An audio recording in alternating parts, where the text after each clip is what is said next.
ಬದುಕನ್ನು ಪ್ರೀತಿಸುವ ಸಂತ ಎಚ್.ಆರ್. ರಾಮಕೃಷ್ಣರಾವ್ ಅವರು ರಚನೆ ಮಾಡಿದ್ದಾರೆ. ಎ.ಪಿ.ಜೆ. ಅಬ್ದುಲ್ ಕಲಾಂ ಅವರ ಬದುಕಿನ ಸೂತ್ರಗಳು ಹಾಗೆ ಅವರು ಬದುಕನ್ನು ಪ್ರೀತಿಸಿದ ರೀತಿಯನ್ನು ಇಲ್ಲಿ ಲೇಖಕರು ಅಭಿವ್ಯಕ್ತಿಪಡಿಸಿದ್ದಾರೆ. ವಿಜ್ಞಾನ ತಂತ್ರಜ್ಞಾನ ಸಂಕೀರ್ಣ ಪ್ರಪಂಚದಲ್ಲಿ ಅಬ್ದುಲ್ ಕಲಾಂ ಅವರು ತಮ್ಮನ್ನು ತಾವು ತೊಡಗಿಸಿಕೊಂಡಿದ್ದು ಯಾವುದೇ ಪ್ರಶಸ್ತಿ ಪುರಸ್ಕಾರ ಹಣ ಗಳಿಸಲಿಕ್ಕಲ್ಲ. ಇವರ ಪ್ರಕಾರ ಭಗವಂತನ ಸೃಷ್ಟಿಯಲ್ಲಿರುವವರೆಲ್ಲ ಈತನ ಬಂಧುಗಳೇ. ಯಾರು ಅವರುಗಳ ಸೇವೆ ಮಾಡ್ತಾರೋ ಅವರೇ ದೇವರಿಗೆ ಹತ್ತಿರವಾದವರು. ಇದು ಅವರ ಬದುಕಿನ ಮಂತ್ರ. ರಾಷ್ಟ್ರಪತಿಯಾಗಿ ಆಯ್ಕೆ ಆಗುವುದಕ್ಕೆ ಕೆಲವೇ ದಿನಗಳ ಹಿಂದೆ ಹೈದರಾಬಾದ್ನ ಒಂದು ಆಸ್ಪತ್ರೆಗೆ ಭೇಟಿ ಮಾಡಿರ್ತಾರಂತೆ. ಅಲ್ಲಿ ಬುದ್ಧಿಮಾನ್ಯತೆ ಮಕ್ಕಳನ್ನು ಕಂಡುಬಿಟ್ಟು ಅವರ ಮೆದುಳಿನಲ್ಲಿ ಚಿಪ್ ಅಳವಡಿಸಿ ಗುಣಪಡಿಸಲು ಸಾಧ್ಯವೆಂದು ವೈದ್ಯರನ್ನು ಪ್ರಶ್ನಿಸುತ್ತಾರಂತೆ. ಅಗತ್ಯ ಮಾಹಿತಿಗಳನ್ನು ಕ್ರೋಢೀಕರಿಸುವ ಸೂಕ್ಷ್ಮ ಎಲೆಕ್ಟ್ರಾನಿಕ್ ಸಾಧನವೇ ಚಿಪ್. ಕಂಪ್ಯೂಟರ್ನ ಸಹಾಯದಿಂದ ಮೆದುಳಿನಲ್ಲಿ ಚಿಪ್ ಅಳವಡಿಸಿ ಬುದ್ಧಿಮಾನ್ಯತೆಯನ್ನು ನಿವಾರಿಸಬಹುದಾ ಅಂತ ವೈದ್ಯರ ಬಳಿ ಕಲಾಂ ಅವರು ಪ್ರಶ್ನೆ ಮಾಡ್ತಾರಂತೆ. ವೈದ್ಯರ ಸಾಧ್ಯತೆಯ ಬಗ್ಗೆ ಅನುಮಾನ ವ್ಯಕ್ತಪಡಿಸಿದಾಗ ಕಲಾಂ ಅವರು ಹೇಳ್ತಾರೆ, ಸಾಧ್ಯವಿಲ್ಲ ಎಂದು ಹೇಳಲು 100 ಕಾರಣ ಬಗ್ಗೆ ನನಗೆ ಸ್ವಲ್ಪವೂ ಆಸಕ್ತಿ ಇಲ್ಲ. ಆದರೆ ಹೇಗೆ ಸಾಧ್ಯವಾಗುತ್ತದೆ ಎಂದು ಒಂದು ಕಾರಣ ಹೇಳಬಲ್ಲಿರಾ? ಅಬ್ದುಲ್ ಕಲಾಂ ಅವರು ಯಾವಾಗಲೂ ಸಾಧ್ಯತೆಗಳನ್ನು ಹಾರಿಸುವ ಆಶಾಜೀವಿ ಆಗಿದ್ರು. ಇವರು 1999ರಲ್ಲಿ ತಮ್ಮ ಆತ್ಮಚರಿತ್ರೆಯನ್ನು ಪ್ರಕಟಿಸಿದ್ದರು. ಅದಕ್ಕೆ ಅವರಿಟ್ಟ ಹೆಸರು ವಿಂಗ್ಸ್ ಆಫ್ ಫೈರ್. ಹೇಗೆ ಅಗ್ನಿಜ್ವಾಲೆ ಯಾವಾಗಲೂ ಉದ್ದಿರ್ಮಿಕವಾಗಿ ಇರ್ತದೋ ಅಂತಹ ಸ್ವಭಾವದವರು ಅಬ್ದುಲ್ ಕಲಾಂ ಅವರು. ಅತ್ಯಂತ ಕೆಳ ಹಂತದಲ್ಲಿ ಜನಿಸಿದವರಿಗೆ ಮನಸ್ಸು ಉದ್ದೀಪನಗೊಂಡಿದ್ದು ಉನ್ನತ ಮಟ್ಟಕ್ಕೆ ಏರಲು ಸಾಧ್ಯವಾಗಿದ್ದು ಇದೇ ವ್ಯಕ್ತಿತ್ವ ಗುಣಗಳಿಂದ. ತಾನೇಕೆ ಆತ್ಮಕಥೆ ಬರೆದೆ ಎಂದು ಪ್ರಶ್ನಿಸಿಕೊಂಡಾಗ ಅವರು ಹೇಗೆ ಉತ್ತರಿಸಿದ್ದಾರೆ, ನನ್ನ ಬದುಕು ಯಾರೊಬ್ಬರಿಗೂ ಅನುಕರಣೆ ಯೋಗ್ಯವಾದ ಮಾದರಿಯಾಗುತ್ತದೆ ಎಂಬ ಭ್ರಮೆ ನನಗಿಲ್ಲ.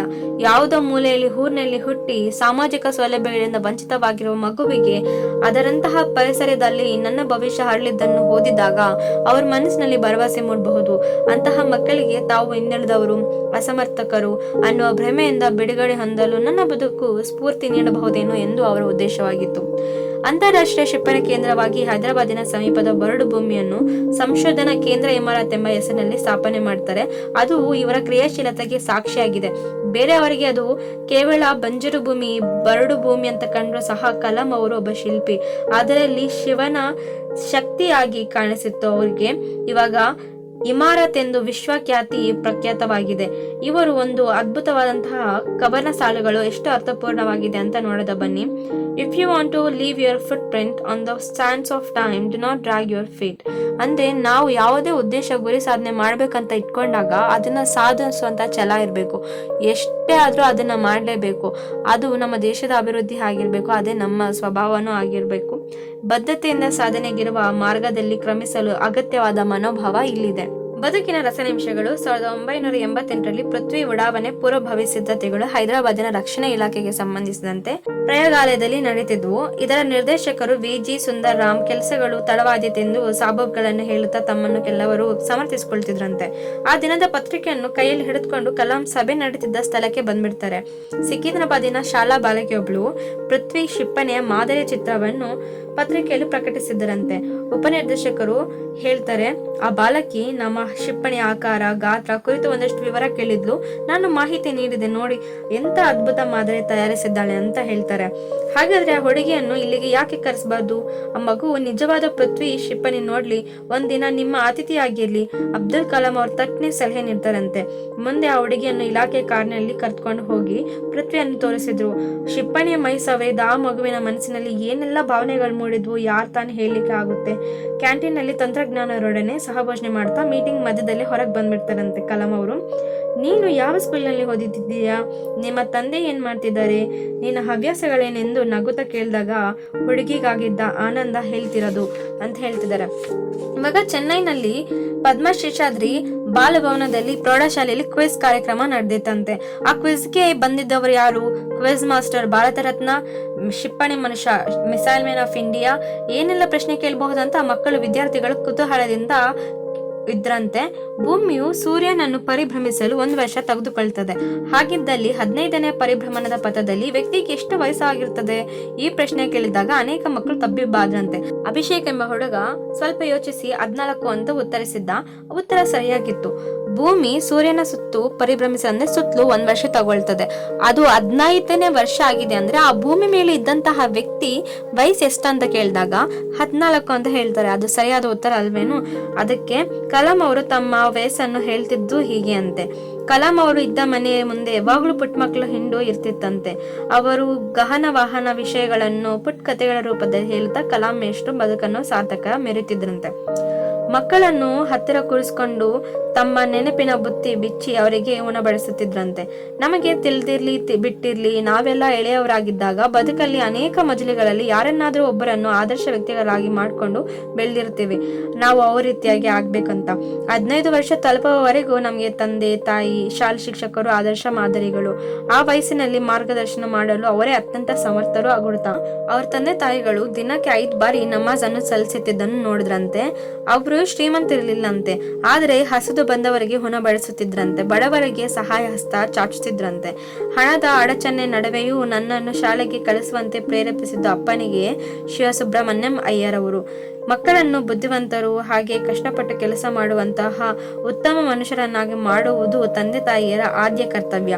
ಅಧ್ಯಾಪಕರು ಕಲಿಕೆ ಮತ್ತು ಜ್ಞಾನದ ಬೆಳಕನ್ನು ಮಕ್ಕಳಿಗೆ ನೀಡುವ ಕಿಟಕಿಗಳಂತಿರ್ತಾರೆ. ಮಕ್ಕಳಲ್ಲಿ ಕ್ರಿಯಾಶೀಲತೆ ಮಲೆಯುವಂತೆ ಮಾಡುವ ಆದರ್ಶ ವ್ಯಕ್ತಿಗಳು.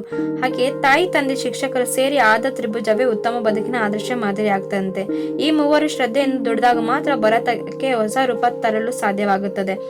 ಹೀಗೆ ಶಿಕ್ಷಕರು ವಿದ್ಯಾರ್ಥಿ ಸಂಬಂಧವನ್ನು ವ್ಯಾಪಾರ ಮನೋಭಾವದಿಂದ ನೋಡಬಾರದು. ರಾಷ್ಟ್ರ ಅಭಿವೃದ್ಧಿಯೇ ಮುಖ್ಯ ಗುರಿಯಾಗಿರಬೇಕು.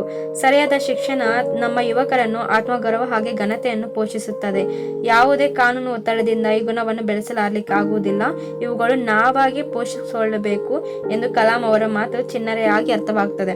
ಇವಾಗ ಮತ್ತೊಬ್ಬ ಹುಡುಗ ಪ್ರಶ್ನಿಸಿದ್ದ, ಭೂಮಿಯ ಮೇಲಿನ ಮೊದಲ ವಿಜ್ಞಾನಿ ಯಾರಾಗಿರಬಹುದು, ದಯವಿಟ್ಟು ತಿಳಿಸಿ ಅಂತ ಕಲಾಂ ಅವರನ್ನು ಕೇಳ್ತಾರೆ. ನನ್ಗನ್ಸುತ್ತೆ ವಿಜ್ಞಾನ ಹುಟ್ಟಿದ್ದು ಈಗಲೂ ಜೀವಂತವಾಗಿರುವುದು ಪ್ರಶ್ನೆಗಳಿಂದಾನೆ. ವಿಜ್ಞಾನ ಅಡಿಪಾಯೇ ಪ್ರಶ್ನೆ ಕೇಳುವುದು. ಕೊನೆ ಇಲ್ಲದಷ್ಟು ಪ್ರಶ್ನೆಯನ್ನು ಕೇಳುವವರು ಯಾರು? ಮಕ್ಕಳೇ ಎಂಬುದು ಪೋಷಕರಿಗೆ ಮತ್ತು ಶಿಕ್ಷಕರಿಗೆ ಚೆನ್ನಾಗಿ ಗೊತ್ತಿದೆ. ಆದ್ರಿಂದ ಮಗುವೇ ಮೊದಲ ವಿಜ್ಞಾನಿ. ಮಕ್ಕಳ ಉತ್ತರ ಹಿಡಿಸಿತ್ತು.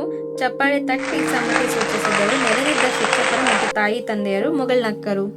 ವ್ಯಕ್ತಿಗಿಂತ ರಾಷ್ಟ್ರ ದೊಡ್ಡದು. ಅಬ್ದುಲ್ ಕಲಾಂ ಅವರು ರಾಷ್ಟ್ರಪತಿ ಸ್ಥಾನಕ್ಕೆ ಆಯ್ಕೆಯಾದ ಸುದ್ದಿ ಪ್ರಕಟವಾದಾಗ ಅವರು ಚೆನ್ನೈಯಲ್ಲಿದ್ರಂತೆ. ಅಲ್ಲಿ ಮುಖ್ಯಮಂತ್ರಿ ಜಯಲಲಿತಾ ಅವರು ಸಹ ಅಭಿನಂದನೆ ಮಾಡಿದ್ರಂತೆ.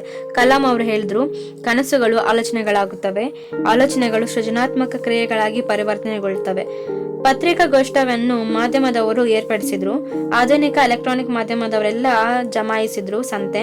ಎಲ್ಲರೂ ಪ್ರಶ್ನೆ ಕೇಳಲು ಆತುರ. ತಾವು ಸಂದರ್ಶಿಸುತ್ತಿರುವುದು ಒಬ್ಬ ರಾಜಕಾರಣಿಯನ್ನ ಅಲ್ಲವೆಂಬುದನ್ನು ಮಾಧ್ಯಮದವರು ಮರೆತಂದಿತ್ತು. ಕಲಾಂ ಅವರು ಪರಿಸ್ಥಿತಿಯನ್ನು ತಮ್ಮ ಹಿಡಿತಕ್ಕೆ ತಗೊಂಡ್ರು. ಎಲ್ಲರೂ ಗಮನವಿಟ್ಟು ಕೇಳಿ. ಇದುವರೆಗೂ ಏನಾಗಿದೆಯೋ ಅದೆಲ್ಲನೂ ಒಳ್ಳೆಯದಕ್ಕಾಗಿ, ಈಗ ಆಗ್ತಿರುವುದು ಒಳ್ಳೆಯದಕ್ಕಾಗಿಯೇ, ಮುಂದೆ ಆಗಲಿರುವುದು ಒಳ್ಳೆಯದಕ್ಕಾಗಿ, ಅರ್ಥವಾಯಿತೆ ಎಂದು ಅನೇಕ ಬಾರಿ ಶಾಲಾ ಮಕ್ಕಳನ್ನು ಕೇಳುವಂತೆ ಹೇಳಿದ್ರಂತೆ. ಶಿಷ್ಯ ಸಮೂಹ ಒಗ್ಗೂಡಿತು. ಭಗವದ್ಗೀತೆಯ ಪ್ರಸಿದ್ಧ ಸಾಲುಗಳನ್ನು ಉದ್ಧರಿಸುತ್ತಾ ಜೀವನ ಮೌಲ್ಯವನ್ನು ಕ್ಲಾಸ್ ತಕೊಂಡ್ರಂತೆ. ಇವಾಗ ಎಲ್ಲರೂ ಒಟ್ಟಿಗೆ ತಾವು ಹೇಳಿದ್ದನ್ನು ಹೇಳುವಂತೆ ಕೋರಿದ್ರು. ವ್ಯಕ್ತಿಗಿಂತ ರಾಷ್ಟ್ರ ದೊಡ್ಡದು. ವ್ಯಕ್ತಿಗಿಂತ ಅನ್ನೋಷ್ಟು ಮುಗಿಸೋಷ್ಟರಲ್ಲೇ ಎಲ್ಲರ ಹೊಟ್ಟೆಗೆ ರಾಷ್ಟ್ರ ದೊಡ್ಡದು ಅಂತ ದನಿಗೂಡಿಸಿದ್ರಂತೆ. ಡಿಜಿಟಲ್ ಲೈಬ್ರರಿ ಸ್ಥಾಪಿಸಿ, ಅಂದ್ರೆ ತಾಲೆಗರಿಗಳಲ್ಲಿ ಅಡಗಿದಂತಹ ಅಪಾರ ಸಂಪತ್ತು ಏನಿರುತ್ತೆ ಯುವಕರಿಗೆ ಒದಗಿಸುವಂತೆ ಮಹಾದಾಸೆ ಅವ್ರ ಮನಸ್ಸಲ್ಲಿತ್ತಂತೆ. 70ರ ವಯಸ್ಸಿನಲ್ಲಿ ಸಹ ಈ ಆಸೆ. ವಿಜ್ಞಾನ ತಂತ್ರಜ್ಞಾನ ಸಂಶೋಧನೆಯಿಂದಾಗಿ ದೊರೆತ ಜ್ಞಾನವನ್ನು ರೋಗಸ್ಥರು ಬಡ ಜನಸಾಮಾನ್ಯರಿಗೆ ಒದಗಿಸುವಂತೆ ಮಾಡುವುದು ಹೀಗೆ ಎಂಬ ಚಿಂತೆ ಅಂತ ಅಣ್ಣಾಮಲೈ ವಿಶ್ವವಿದ್ಯಾಲಯದ ಸಂದರ್ಶನ ಪ್ರೊಫೆಸರ್ ಆಗಿದ್ದಾಗ ಕಲಾಂ ಅವರು ತಮ್ಮ ಕನಸುಗಳನ್ನು ಹೀಗೆ ಬಿಚ್ಚಿಡುತ್ತಾರೆ. 1 ಮಿನಿಟ್. ಯಶಸ್ಸಿನ ಮಂತ್ರ. ತಮ್ಮನ್ನು ಭೇಟಿಯಾದ ಮಕ್ಕಳು, ಮಿಸ್ಟರ್ ಪ್ರೆಸಿಡೆಂಟ್, ನಿಮ್ಮ ಯಶಸ್ಸಿನ ಗುಟ್ಟೇನು ಎಂದು ಕೇಳಿದ್ರು. ಕಲಾಂ ಮೇಷ್ಟ್ರು ಹೇಳ್ತಾರೆ, ಯಶಸ್ಸಿನ ಪಂಚಾಕ್ಷರಿ ಮಂತ್ರ ಹೀಗಿದೆ: ಕುತೂಹಲ, ಆಲೋಚನಾ ಶಕ್ತಿ, ಜ್ಞಾನ, ಕಷ್ಟಪಟ್ಟು ಕೆಲಸ ಮಾಡುವುದು ಮತ್ತು ಗುರಿ ಸಾಧಿಸುವ ಛಲ. ಅಧ್ಯಕ್ಷರಾದ ತರುವ ಲಕ್ಷಾಂತರ ಮಕ್ಕಳನ್ನು ಅಬ್ದುಲ್ ಕಲಾಂ ಅವರು ಭೇಟಿ ಮಾಡ್ತಾರೆ. ಬಡವರಾಗಿರ್ಲಿ ಶ್ರೀಮಂತರಾಗಿರ್ಲಿ ಎಲ್ಲ ಮಕ್ಕಳು ಕನಸು ಒಂದೇ. ಅವರೆಲ್ಲರೂ ಶಾಂತಿ, ಸಮೃದ್ಧಿ, ಸುಭದ್ರ ಭಾರತದಲ್ಲಿ ಬದುಕು ಬಯಸುತ್ತಾರೆ. ಮಕ್ಕಳು ಅವರು ಯಾವಾಗಲೂ ಹೇಳುತ್ತಿದ್ದು ಒಂದೇ ಮಾತು: ಎಲ್ಲವನ್ನು ಪ್ರಶ್ನಿಸಿ. ಪ್ರಶ್ನೆಗಳಿಂದ ವಿಕಾಸಗೊಂಡಿದ್ದೆ ವಿಜ್ಞಾನ. ನಾವು ಮೊದಲು ಕ್ಷಿಪಣಿ ತಯಾರಿಸಿದಾಗ ಅನೇಕರು ಇದು ಸಾಧ್ಯವಾಗುವುದಿಲ್ಲ ಅಂತ ಹೇಳಿದ್ರು. ನಾವು ಅನೇಕರು ಅದು ಅಸಾಧ್ಯವಾದದ್ದು ಎಂದು ಹೇಳುತ್ತಾರೆ. ನಾವು ಪಟ್ಟು ಹಿಡಿದು ಗುರಿ ಸಾಧಿಸಿದ್ವು. ಅವರ ಮಾತಿನಲ್ಲಿದ್ದ ದೃಢತೆ, ಕಳಕಳಿಯಿಂದಾಗಿ ಅವು ಮಕ್ಕಳ ಮನಸ್ಸಿನಲ್ಲಿ ನಾಟಿದ್ವು.